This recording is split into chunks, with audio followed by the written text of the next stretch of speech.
Thank you so much for coming. I see some friends here. Thank you so much for joining in.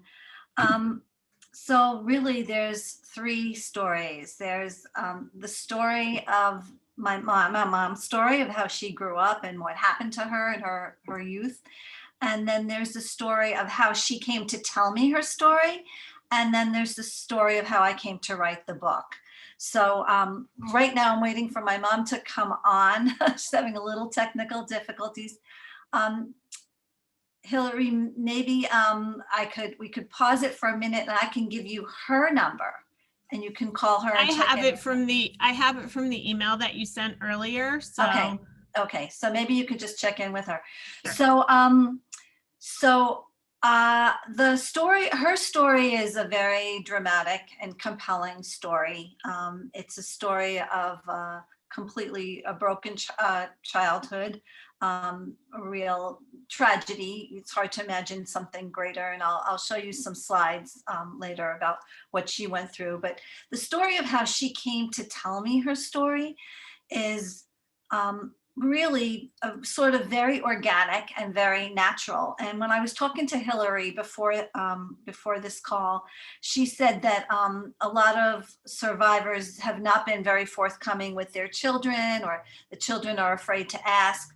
But we had an unusual dynamic in my house growing up, and that my mom was a very, very young survivor. She survived when she was only 15 years old. So she didn't get married and have children immediately after the war. She had 10 years to have her sort of nightmares behind her and to slowly come into her own. And so when she started to tell me about her past, I was the first person probably she spoke to about it. And it came about very naturally. I never sat down to interview her. We never had like a tape recorder. I never like took notes when I was talking to her. It was all very organic and very natural. And we would talk about anything and everything. And sometimes we would just talk about the past.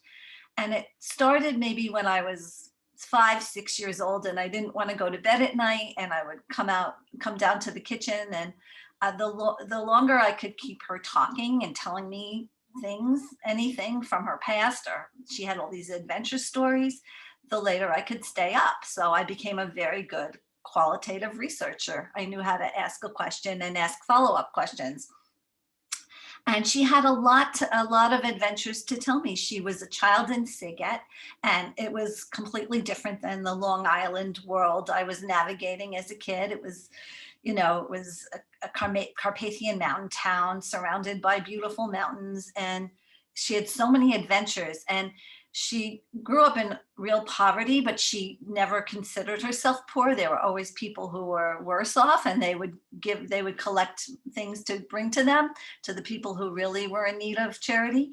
But she learned to invent toys out of rags. She made dolls out of rags, and she played games with walnut shells, and she was this free range kid who went all over this city and this town. So she had a very compelling childhood to tell me about. And then she had these 10 post-war years in Sweden, where that was a different country. That was a different type of exotic place, where she had these Christmas, where she had these holidays where they came around with lights on candles, wearing candles on their crowns of their head, and ate these hot cross buns and all these different things she picked up from Swedish culture. So our house was like this melding of different cultures. So she might cook Hungarian food that she remembered her mother cooking, and she would have all these Swedish dishes, and we always had a lot of Swedish products in the house. So it was like she had these two different lives before she married and had children. And so we talked about all these things. And when I was a teenager, when I was about the age she was, when she was deported to Auschwitz with her family, is when she started to tell me, these are the things that happened to me.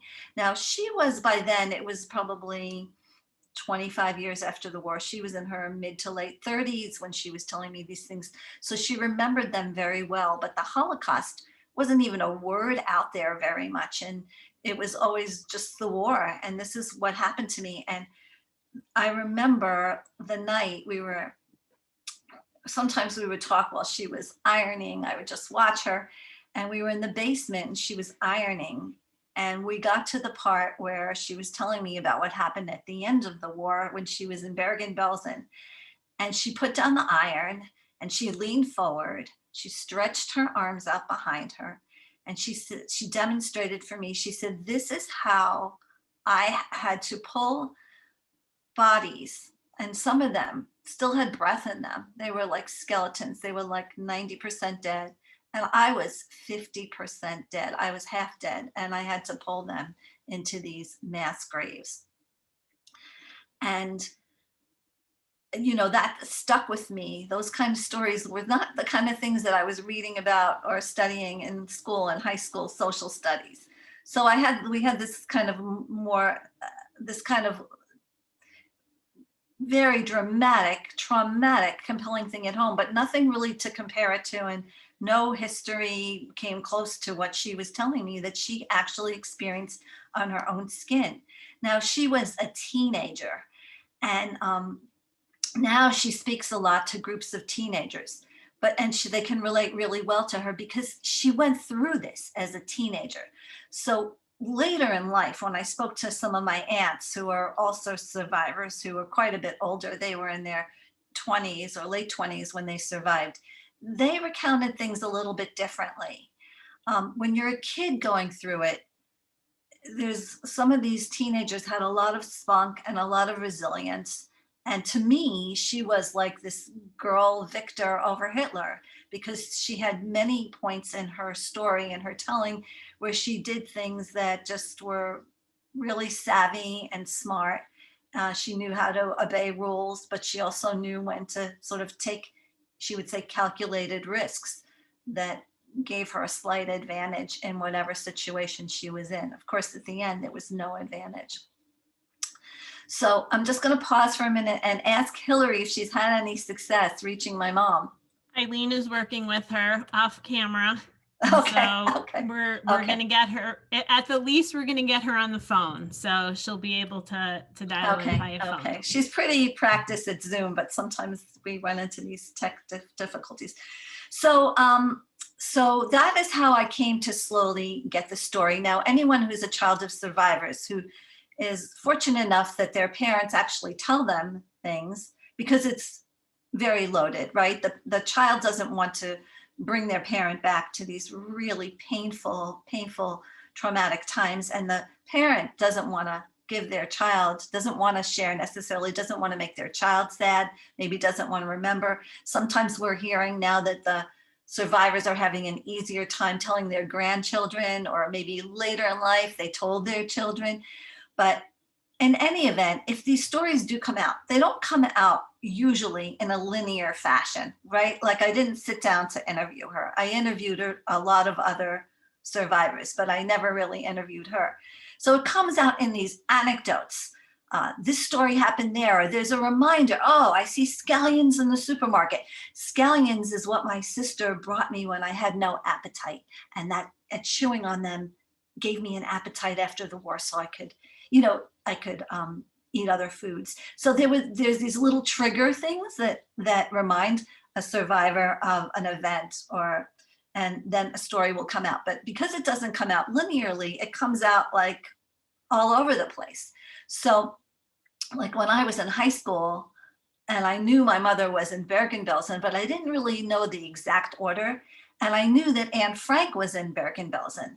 And I knew that at one point during the war, my mother actually was celebrated. She had her 15th birthday party in a labor camp. But I put one and one and one together. And I said, oh, Anne Frank came to my mother's birthday party. So of course that wasn't true, but I put these things together. So it took really decades for me to get the order of things. And then it took till writing the book till I really began to understand. And I still have to tell you that none of us can really know what it was like to be in Auschwitz, to be in Bergen-Belsen. To read the diary of Anne Frank, yes, we can imagine being in hiding, but we can't imagine the extreme, because you had to have seen it with your own eyes and you had to have been there. But I had a much better sense of the order of things and what was happening where, like what, where, where I could place the anecdotes. Plus, I started to read a lot of other testimonies by people who were in the same places as her and historians who wrote about these places and what was taking place when. So I was able to construct the framework of it and then build on that, have the scaffold, and then know where to place the various stories, enabling me to tell her story and to write the book. And then there's the story of how I came to write the book. So I had her story, the contours of it, and she's here now. Your she's mom here is now. here. Hi, Ma. Yeah. I'm just telling the audience about how I came to write the book, how I came to learn about your stories over the years. So maybe you have a question for my mom, or my mom can tell you a little bit about what she thought of the process. And Ma, I explained that I never sat down to actually interview you, right? Your story never came that way. And I never put on a tape recorder. I never had a videotape running. It was very organic over the years.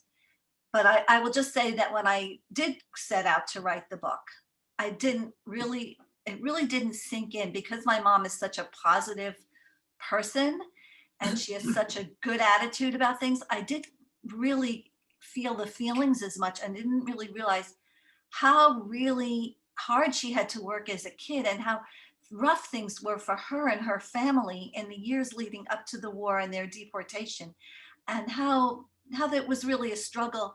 And then I didn't really appreciate until I really wrote the story and figured out those 10 years in Sweden, that really half of them were spent inside TB sanatoriums or rest homes, and how what that must have been like, moving from place to place to place, and then having to make one's way in the world as an orphaned teenager and then young adult.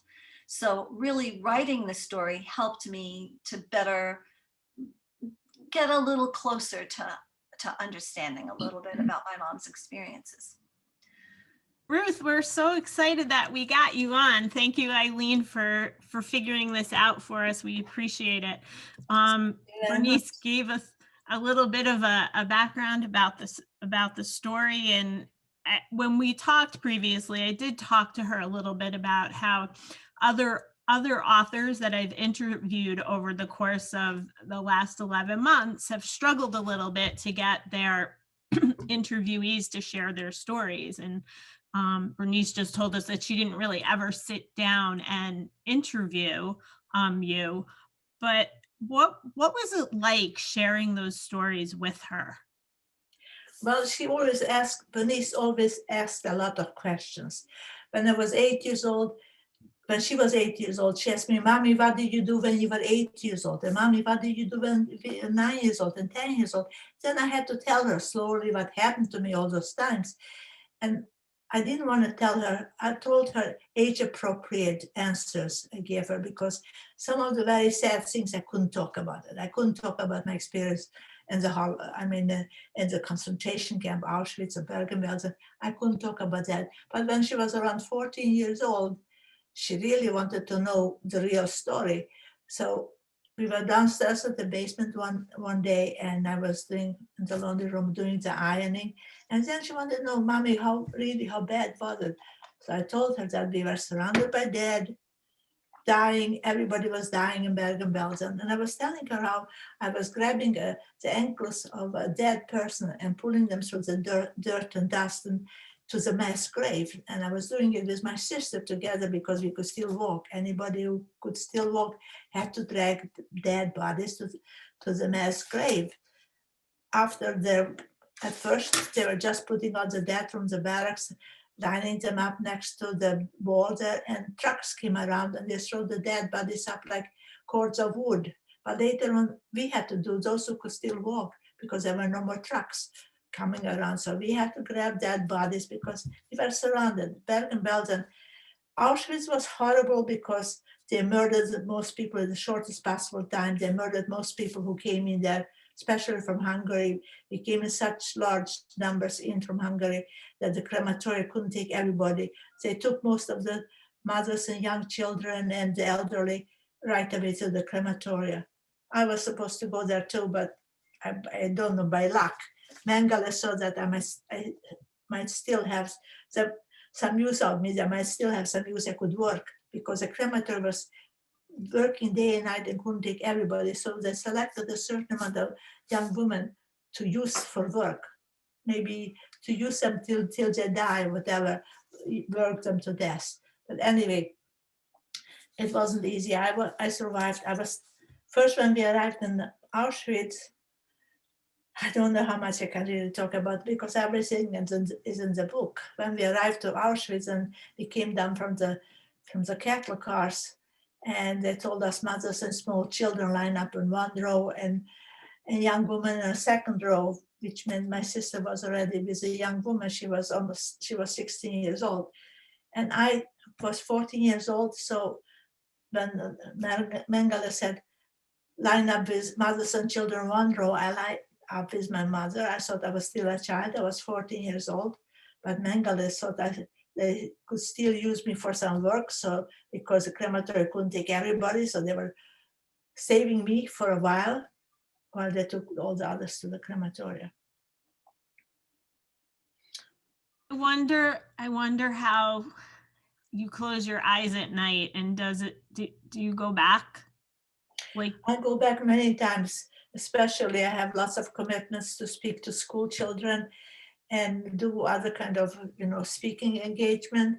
And just before I have to do it, the night before, it always comes back to me. I never read from notes that I make. I never make notes. I just tell my story from memory. And the children, they praise me. I have such a good memory. I could tell everything, all the details of what really happened to me from the time before Auschwitz, before we came to Auschwitz, because things started to be very bad for us when the Hungarians occupied our town, because they murdered right away my aunts and uncles and cousins in 1941.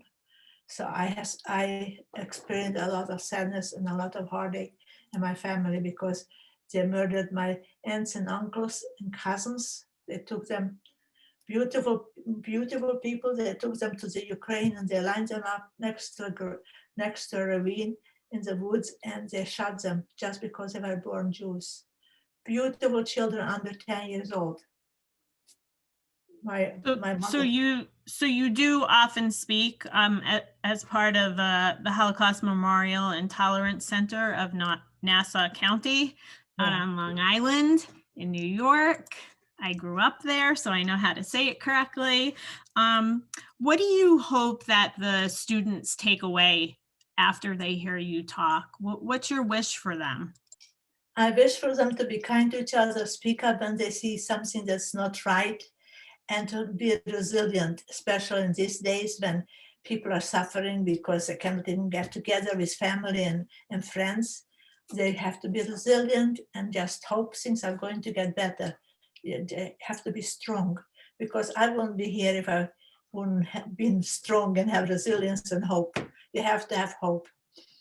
The pandemic is easy, I think, compared to what you lived through. So it's bad, but I'm very lucky. I have such good connections. I mean, people are rooting for me, and they finally got me that. I see the Band-Aid on your arm. Yeah, I got it yesterday. Mazel tov, mazel tov. It was very unusual.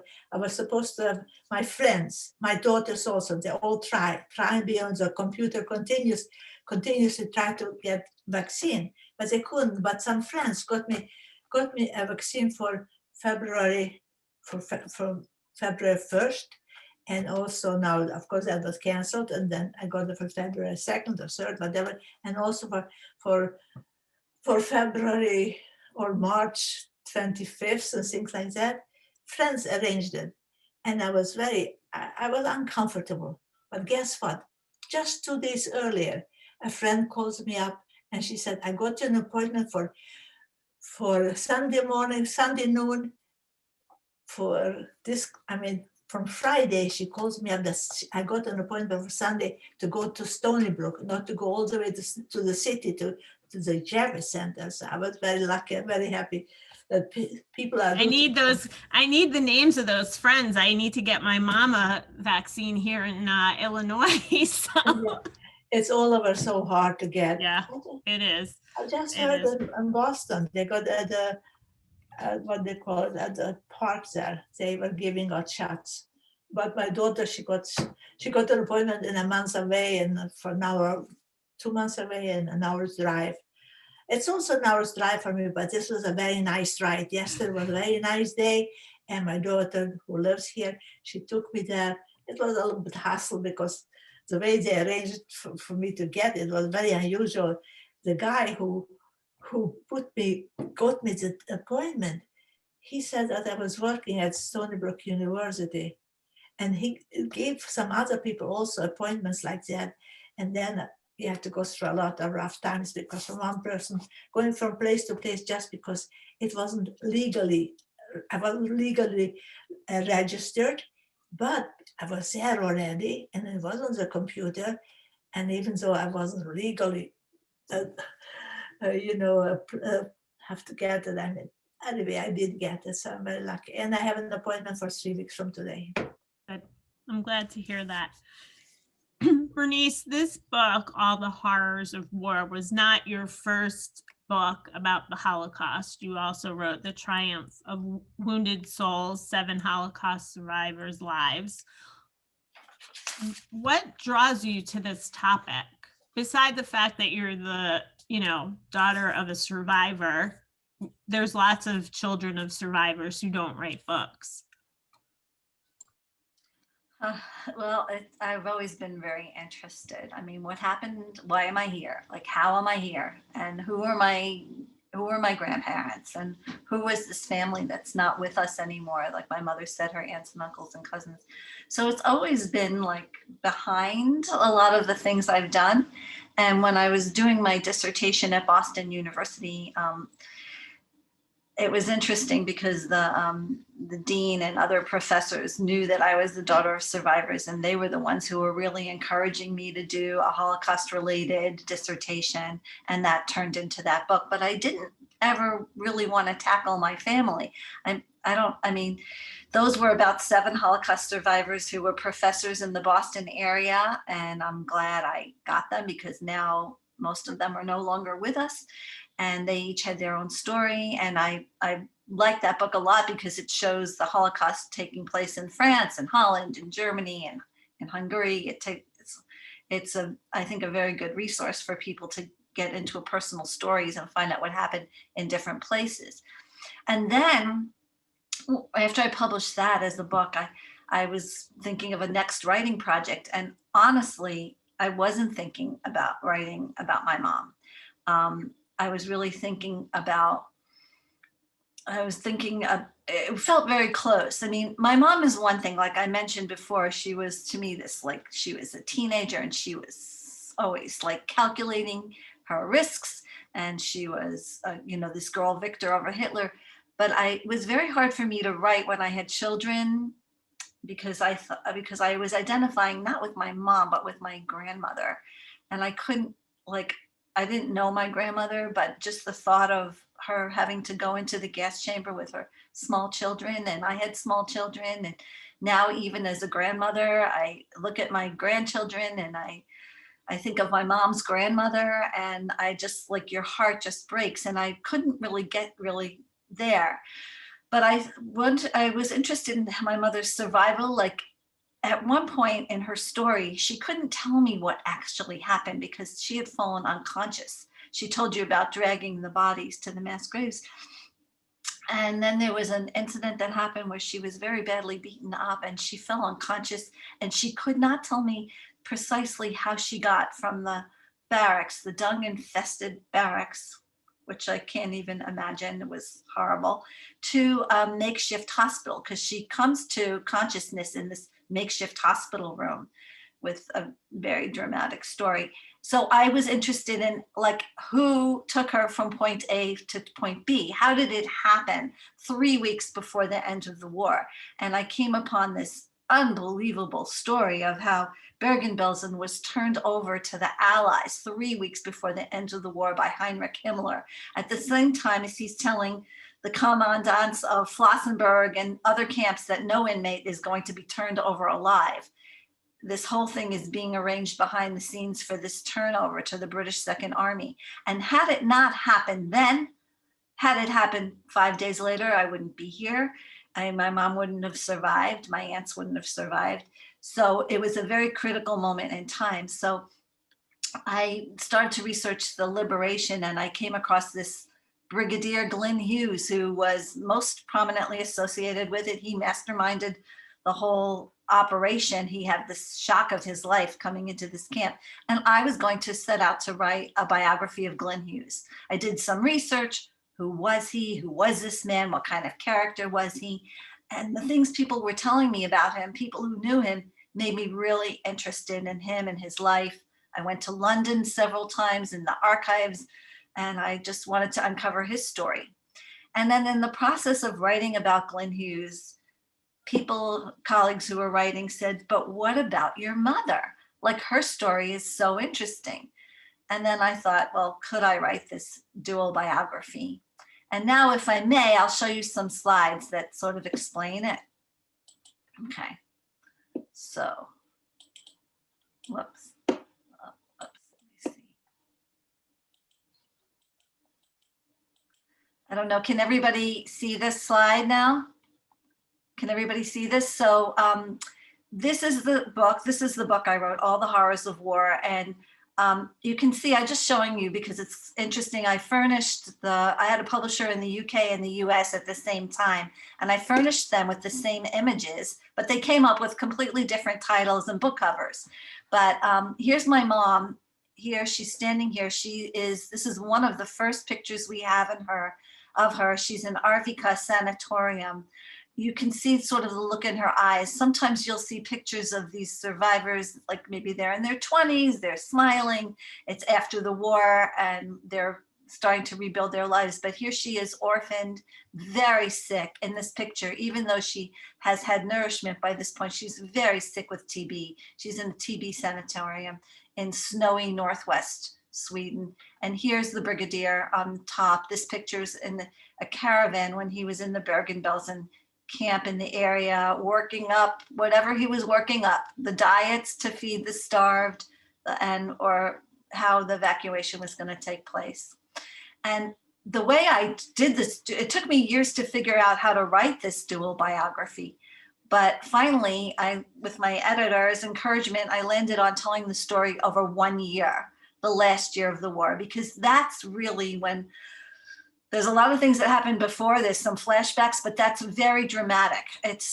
My mom starts off in Siget, the last year of the war, spring of 1944, and travels to the train that takes them from Siget, arrives in Auschwitz.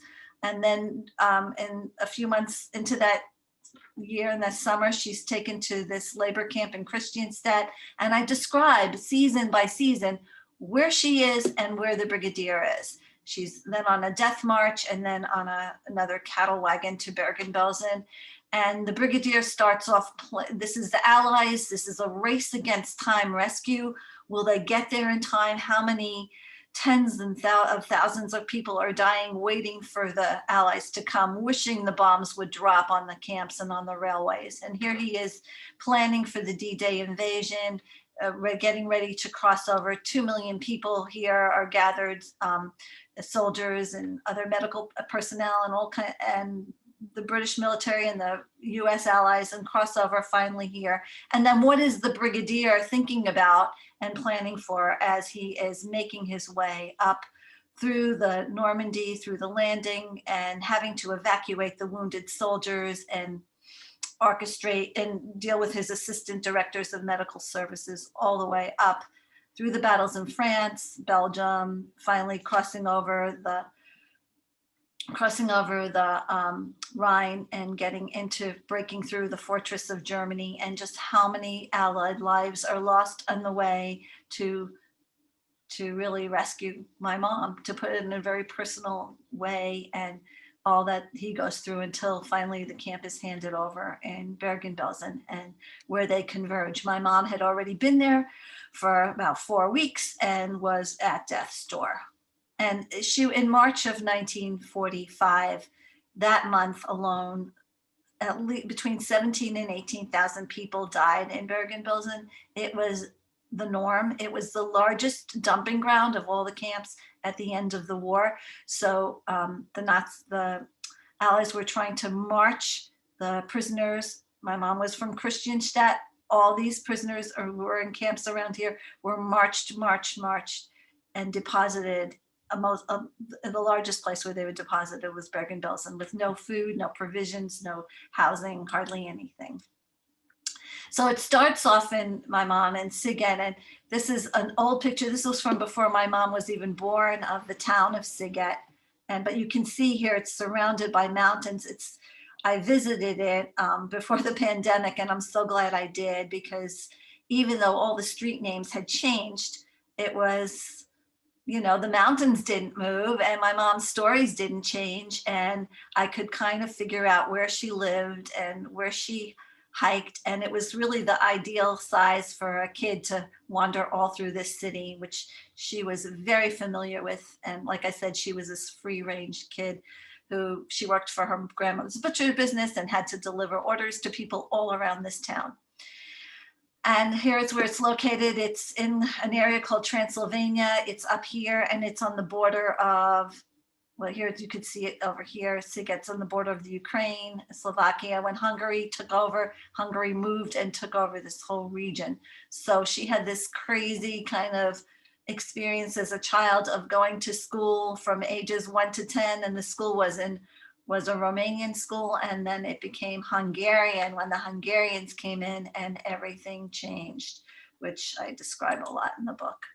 But my mom, as she mentioned, when I was writing the book and doing research about the events, little things that she would tell me would be like windows into much larger events.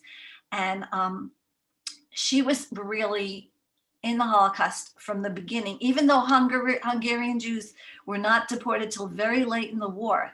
They were not, the Germans didn't enter Hungary until March of 1944. She was part of it from the beginning. She was affected very much because her aunts and uncles and cousins, little cousins, were massacred in the first mass murder in August of 1941 in Kamenets-Podilsk, Ukraine. They were taken out of their homes in Siget and taken in wagons here and killed like this. And her family was, nothing was the same after that happened. It was devastating for the loss of our aunts and uncles and cousins.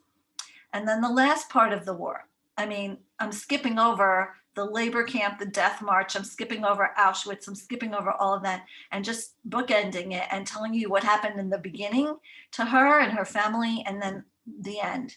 So my mom I really tremble showing you these images, because these dead and dying did not give me permission to show you, but just to get a sense of, this is what the British came upon when they came in. And apparently, and my mom told me this, and then I read the brigadier's speeches, and he said this: no picture or image could really show how bad it was.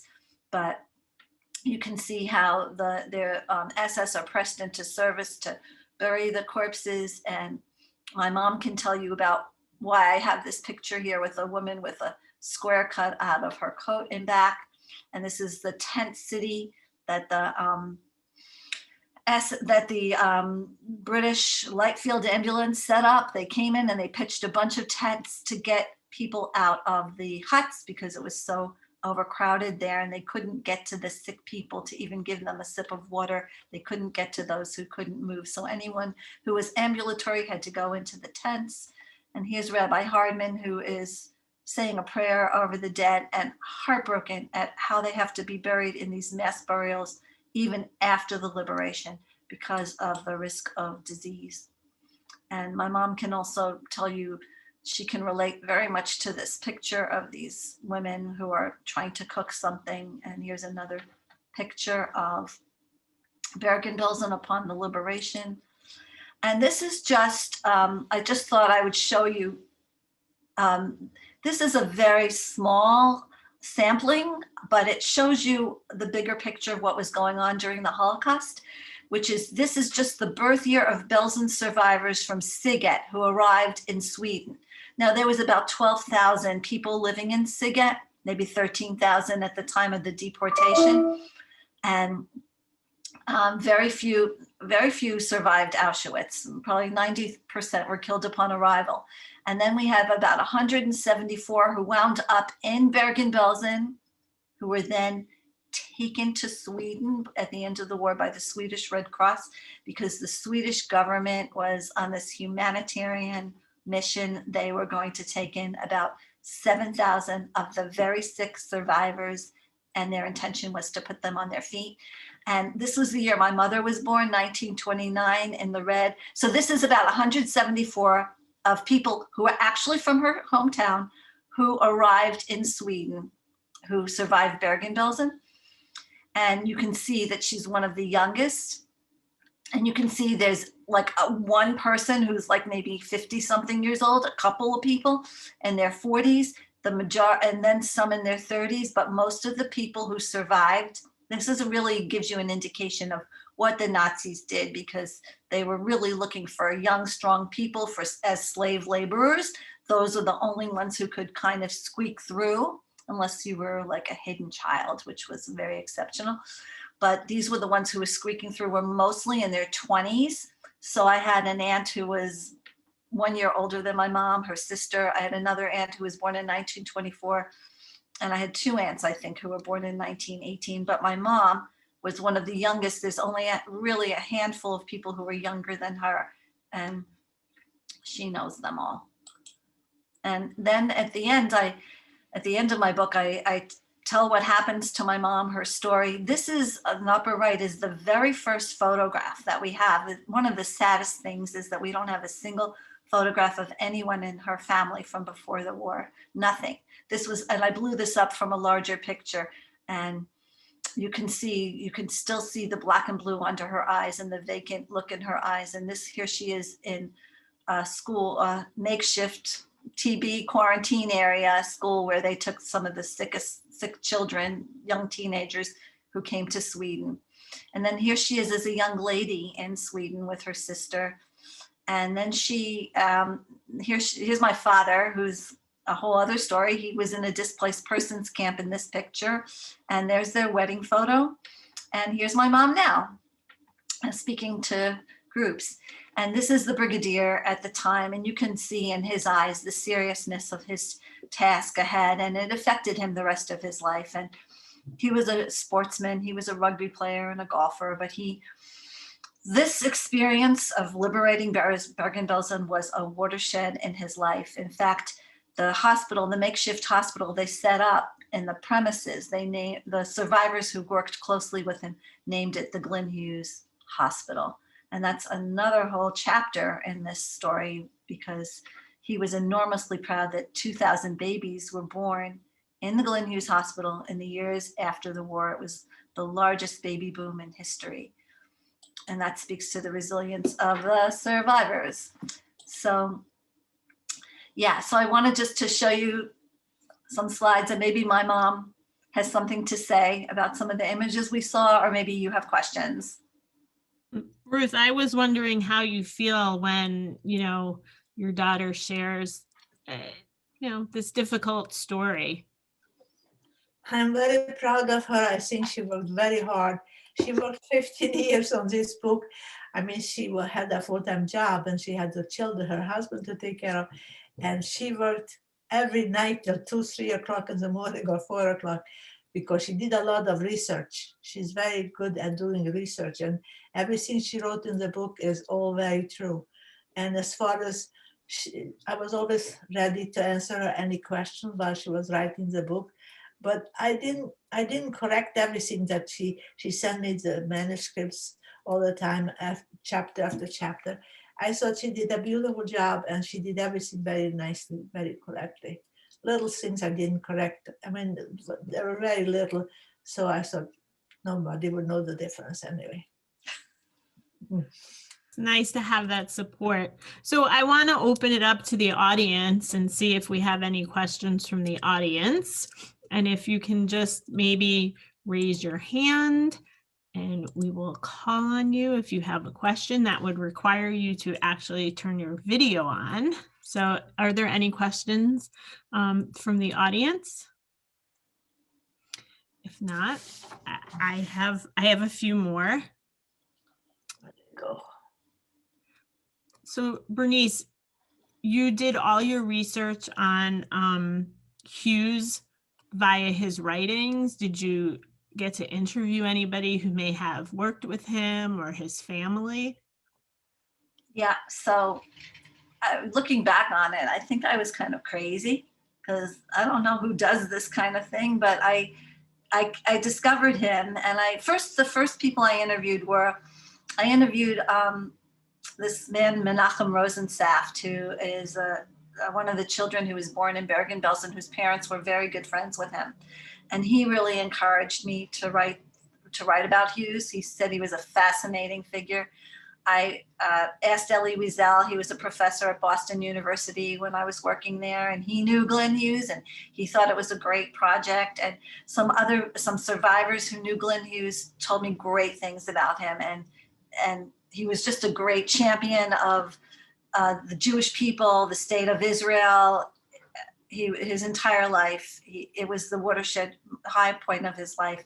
And so I was determined, how was I gonna find out more about him? How was I gonna find out his family? Who is his family? How many Hugheses are there in the London phone book? And what is his daughter's married name anyway? So I wrote to every organization that he had ever been part of. And it just so happened that his daughter was bringing his leather-bound books to his school, his high school / college. And they wrote to me. I was in touch then with his daughter, went to meet her in England, spoke with his son on the phone, and tracked down whatever friends that I could that knew him from the various organizations he was part of. But they were already in their 80s. Everybody that I was interviewing was in their late 70s or 80s at the time, because he died in 1973, and he was either their child or their younger friend. So I just read everything I could that he wrote or that was written about him, but there were volumes and volumes. It was really, and there were 7 huge boxes in the archives in the Museum of Military Medicine that was my greatest source. I went there again and again. Ruth, we have someone asking if you actually remember Dr. Hughes. No, unfortunately, no. Can you still hear me? Yes. Hello? Yes. No, because my screen went off from the Zoom, and I could hear you guys, but I cannot see me or anybody who was there. I don't know what happened to the computer. Anyway, I never saw him, but I think I have to thank him for being alive, because he came just in the nick of time. I was practically half dead when he came in and saved me, saved others including, but I never saw him in person. I don't remember seeing him, but all the other soldiers, British soldiers who helped out, and Belgian doctors who came in, medical students, they came to help, and that's why I survived. I survived. I was very sick, but I survived, and I had to survive because the last thing my father told me when we were in the boxcars and it was stifling and I hardly could breathe, he picked me up to high up. There was a little window in the boxcars, and he picked me up, and we were passing through a meadow, and cows were grazing and freely in this beautiful meadow. And my father always wanted to teach me things, so he was saying that, look at those beautiful cows. Those are Holstein cows. They give the most milk. He was always trying to teach me things. And then he said to me, you are a strong girl. You are going to make it. One day you are going to talk about it. You are going to be free, just like the cows here in the meadow. They are free. You are going to be free, and you are going to talk. You are going to tell your story. So I had to. What amazing foresight. Yes, but the last words that my father said to me was very important to me, because that really gave me that courage. I couldn't disappoint him. I have to survive, no matter how hard. I took many chances throughout the war, calculated chances. I survived, and I had to survive because my father had confidence in me that I'm going to make it. Amazing. Amazing. If you have any other questions, please put them in the chat box. Yes, Susan, go ahead. Unmute yourself. Suzanne, I'm sorry. Hi. Yes, we're from Boston, and this is my mother, who's an Auschwitz survivor. And Ruth, she comes from Host, very close to you. It's close by. Yeah, and she was just saying that she thinks Auschwitz was a dream camp compared to. Yeah. We didn't see many dead and dying and sick people in Auschwitz. They took them very fast. All the people who came in, most of the people who came in, they took them straight to the crematorium and they murdered them. This very enlightened country in Germany, of whole of Europe, the most enlightened, probably the most enlightened country. What they could do was invent something they could murder the most people in the shortest possible time with the least expense. They weren't going to shoot any more people. Those grenades or guns they needed for the soldiers. They were going to just gas and burn the people. And it was a terrible time. Auschwitz was horrible. You say Auschwitz, Bergen-Belsen compared to Auschwitz, but the smell in Auschwitz was terrible. Of course, the smell in Bergen-Belsen was also horrible, but the smell in Auschwitz from the burning flesh and the smoke, it was a terrible time to be there. Anyway, your mother was from Hust. My best friend, Miriam Klein, was from Hust. After the war, she was my best friend, and I visited her a couple of times in Israel. Miriam Klein? Miriam Klein. No. Well, you're a little younger. She was a little bit older than me. Miriam was older than I. California. Thank you for that question, Suzanne. Irene wants to know, Ruth, where you met your husband. That's a whole story in itself. I was very, very lucky the way I met my husband. My sister got married in Sweden, and my brother-in-law, he had a brother in America already. A brother can take out a brother and his wife. So my sister left me in Sweden and she came to America with her husband. And we were very sad to be separated again because we are the only survivors of a very large family. But my sister said, she promised me that within a year's time, she's going to bring me to America. And that's a very unusual story. That was like a pipe dream. How would she be able to do that? Because was born in Romania, the quota was very bad. And plus I had tuberculosis for many, many years. But by luck, I managed to come to America because after a few months in this country, she went to a party, a Purim party, and she met, what was it, it was maybe a Hanukkah party. She met a Purim party. She met some girls that were with us in the same concentration camp, and they started to talk. And the girls asked about me, and my sister took out a picture and showed her how I looked at that time. And she said that, the girl said that they have a single brother who's not. Those two sisters that they were in the concentration camp together throughout. They remembered me and asked about me, and my sister told them that I'm a Swede and I'm doing all right. And they said they have a single brother, and a light went up in my sister's head, and she took out the picture, showed the girls, those two women, that my picture, and gave my address. So she said, why can't we start to write each other? Because he was single and I was single, and maybe we write each other. I would come to Canada and he's going to see me there. But even my Romanian quota didn't let me come to Canada either after we were writing to each other for about 6 months, and we knew that we had similar backgrounds and similar hopes and whatever for the future. And so my sister and brother-in-law went over to my future husband because we wrote to each other for about 6 months.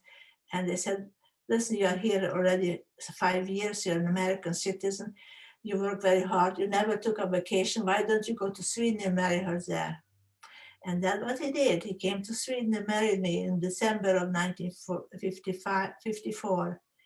And I was supposed to come back with him to America. But the papers got lost because it wasn't December around Christmas time, so the papers got lost. I did have a nice wedding because I had some nice friends in Sweden who made that wedding for me, but we didn't have no relatives.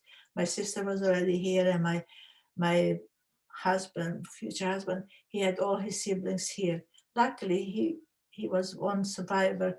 His family was a very lucky family. 6 of the siblings survived of the 8 siblings that he came, because there were four boys. They were all the right age. They were all Hungarian forced labor, and they survived. And now, when I got married, I had sister-in-laws and brother-in-laws, and my children had cousins, which was a miracle.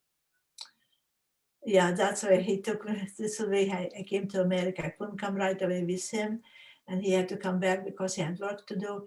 And by March 1955, he took a lawyer, and within a couple of weeks, they found the marriage certificate, they found the marriage papers, and I could come to America. And I arrived in America in 1955 and April 1st, and it was such a hot day. I wanted to go back because when I came from Sweden, it was still very cold there.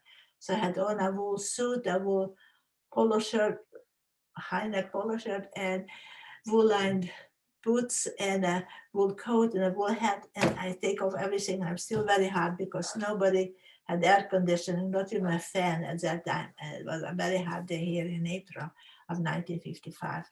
But I'm very happy that I came here. I think this is the best country, and I hope it continues to be the best country. We have problems, but every place there are problems, but this is the best country, and I'm very happy to be here. I had a wonderful life with my husband for about 58 years, and I have 2 children, 2 daughters, wonderful daughters, and 2 wonderful son-in-laws, and 3 grandchildren, and by now 5 great-grandchildren. So I'm very lucky. I'm always optimistic, and I'm always positive, and I try to make the best with everything that comes around. Thank you very much for listening. I talk too much. I need some of that optimism. I'm not nearly as optimistic as you are. So thank you for sharing that with us. It's very important to be optimistic. We I agree. cannot give in to pessimism. Eileen? Yes, I don't have a question. I just have just something to share. I'm on tonight. My sister is here also, who found this and then told me about it. We all grew up together.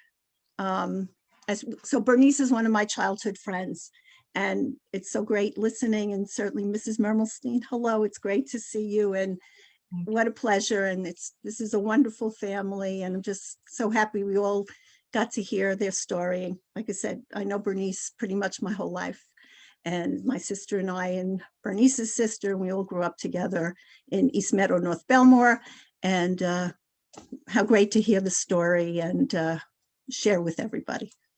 Thank you very much. Hello. Go ahead, Linda.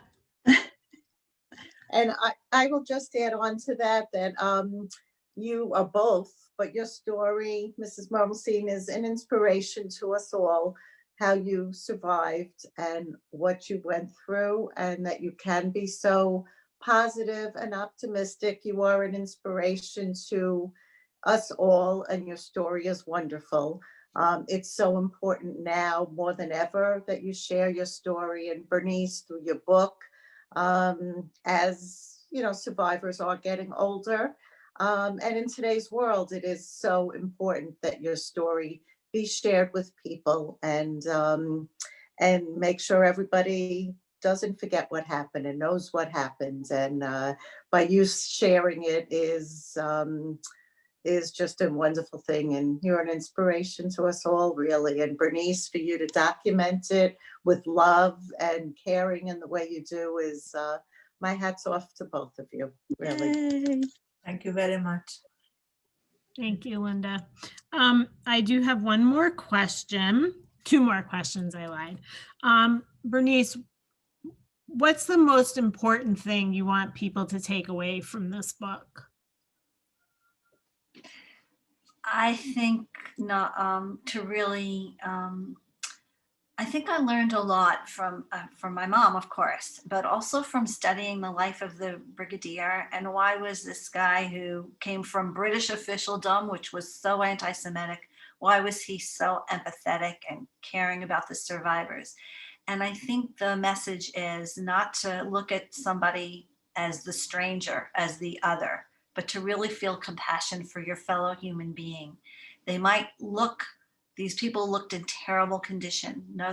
People couldn't look worse. And seeing what happened to them, how if they got proper nutrition and give them some time to recover, was really moving to him. And he was able to see past that. Even when psychiatrists came into the Bergen-Belsen and said that they didn't have hope that these people would ever again be normal, Glenn Hughes thought otherwise. He really saw the humanity, and he was a great humanitarian. So, and they were strange to him, all right? It wasn't his faith tradition or his background. They were from all over Europe. And just to really see human beings as human and treat them that way. Is your next project writing a story about your dad? Yes. But not just about him. I mean, I can't, I'm not just, because my parents are like windows into this bigger world. So my next project has to do with him and President Harry Truman. So you'll share that with me when it's ready and it's out. We always like to have authors come back and visit us again. So thank you so much. Thank you so much, Hillary. Thank you so much to people who came and signed on. Eileen and Linda, it was wonderful to see you. Thank you. And Great to Suzanne. see you too. Suzanne, and nice to meet Suzanne's mom. Thank you. Thank you to all of you. Thank you so much, everyone, for joining us. We've got lots more stuff going on at JCC Chicago. Please visit our website. We've got film, we've got Frank Lloyd Wright tours. We're visiting all the synagogues of the west side of Chicago next week. So again, our website is jccchicago.org. Bernice and Ruth, such a difficult story, but you both share it with such pride and comfort and caring. I'm gonna be pen pals with Ruth because I need her to give me some of that optimism.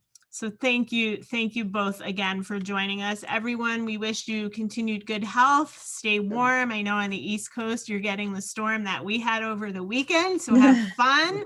There's lots of snow coming. Yes. And everyone just be well and thank you. Thank you very Good much. Good night. We love you. Good night. And there's much more in the book, really, because when